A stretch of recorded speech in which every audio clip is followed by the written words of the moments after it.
Livro Memória de um Suicida, pelo espírito Camilo Cândido Botelho. O Elemento Feminino, capítulo 21, parte 3.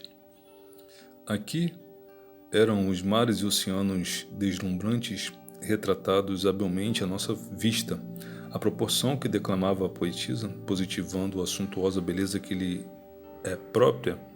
A página seguinte vinham as odes triunfais às montanhas altaneiras e imponentes, monumentos eternos da natureza, a glória da criação, ricas depositárias de valores inestimáveis como escrínios sagrados onde o Onipotente ocultou tesouros até que os homens, por si mesmos, dignamente deles se apossem, como herdeiros que são da divina herança.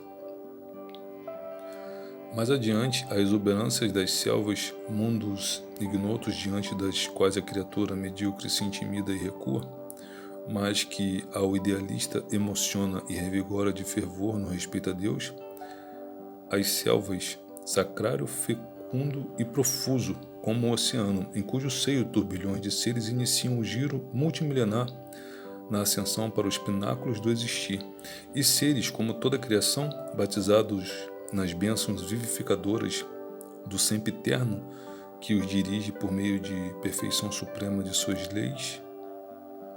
Mas não era tudo. Acolá, em mais outra página, floresciam elegias dizendo dos panoramas humanos em demanda de redenção, histórias emocionantes, atraentes, de amigos da própria poetisa e que perlustraram caminhos sacrificiais por atingirem ditosos planos na escala espiritual.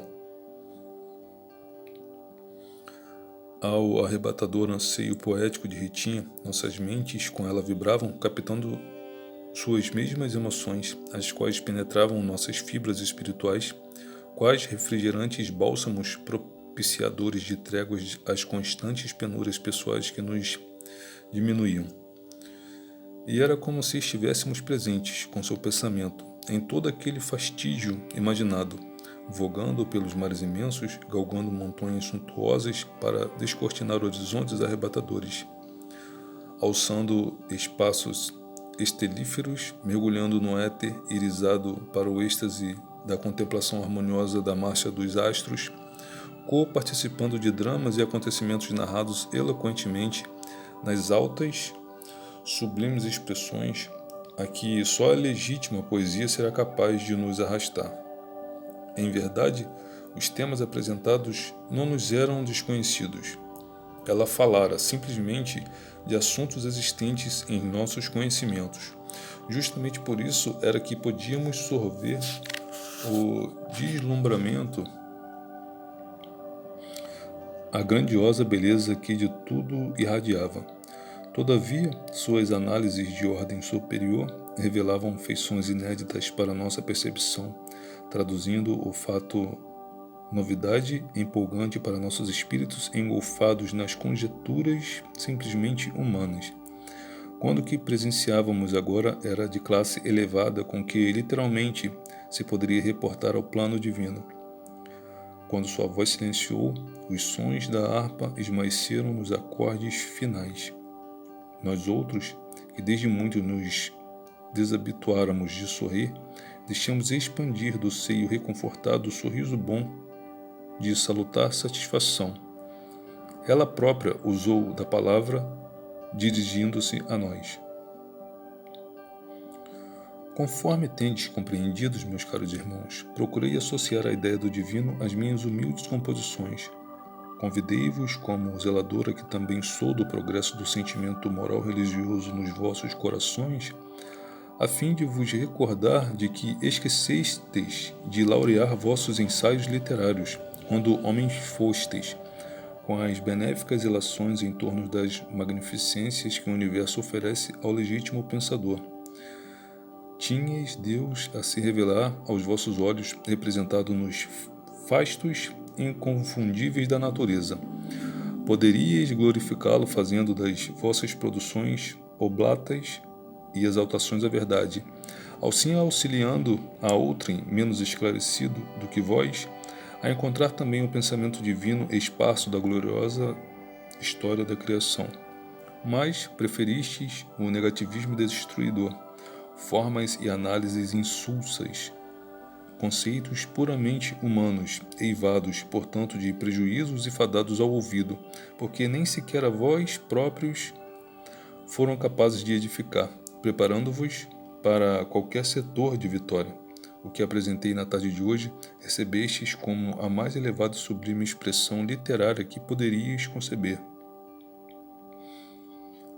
Sabei, no entanto, que para nós é apenas o ponto inicial, simples abecedário de conhecimentos artísticos, pois sou apenas uma aprendiz humilde e ainda titubeante na ciência universal.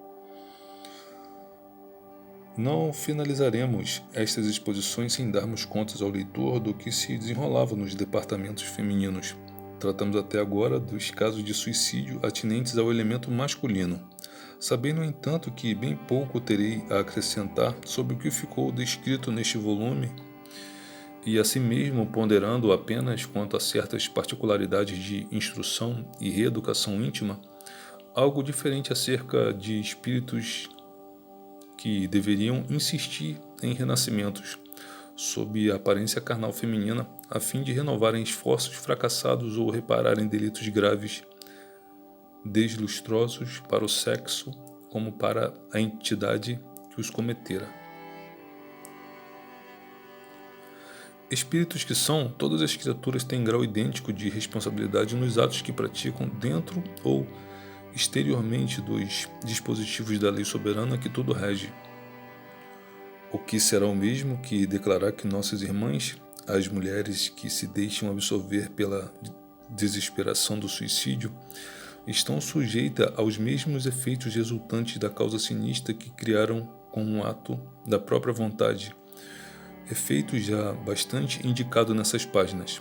São, pois, tão responsáveis pelas próprias ações, pensamentos, estados mentais, como nós outros, os homens.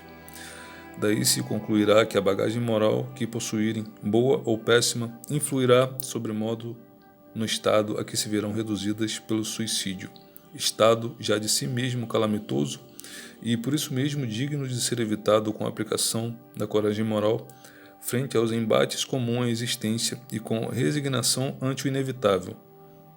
Ora, no decorrer do nosso aprendizado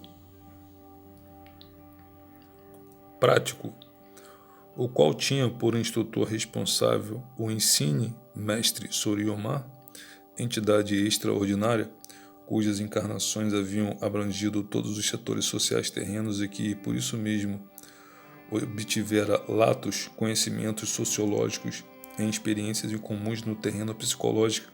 Soriyama, cujas aulas só eram ministradas em sentido prático, levou-nos de uma feita a observações muito interessantes nas dependências onde se acilavam nossas irmãs de infortúnio.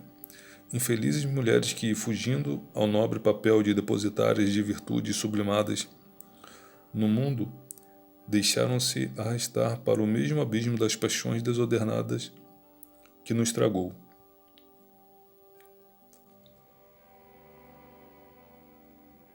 Lembremo-nos de que, chegando do Vale Sinistro, ainda no departamento de vigilância, ao sermos inscritos como tutelados da Legião dos Servos de Maria, separamo-nos delas, em virtude da necessidade de ocuparmos locais indicados para nossa recuperação. Fazíamos, pois, reajuste espiritual em setores diversos, conquanto dirigidos por normas idênticas e sob tutela da mesma instituição.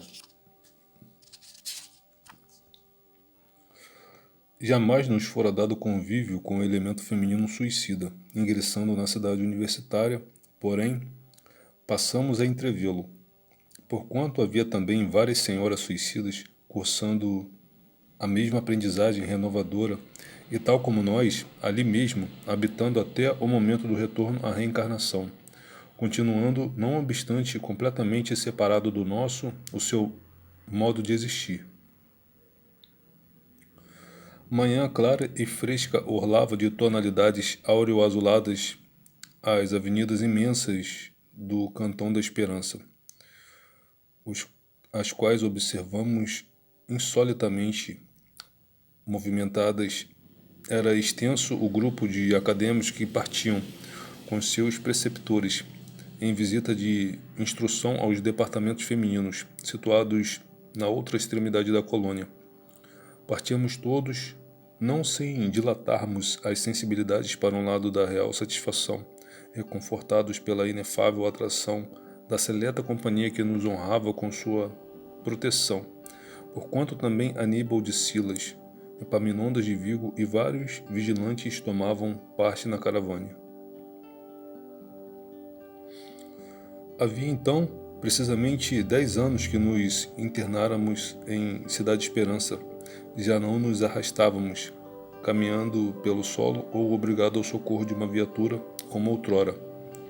Progredíramos, tornáramos menos densos, menos sujeitos às atrações planetárias e aprendêramos a aplanar pelo espaço, transportando-nos por um impulso da vontade, sem volitações suaves que muito nos apraziam.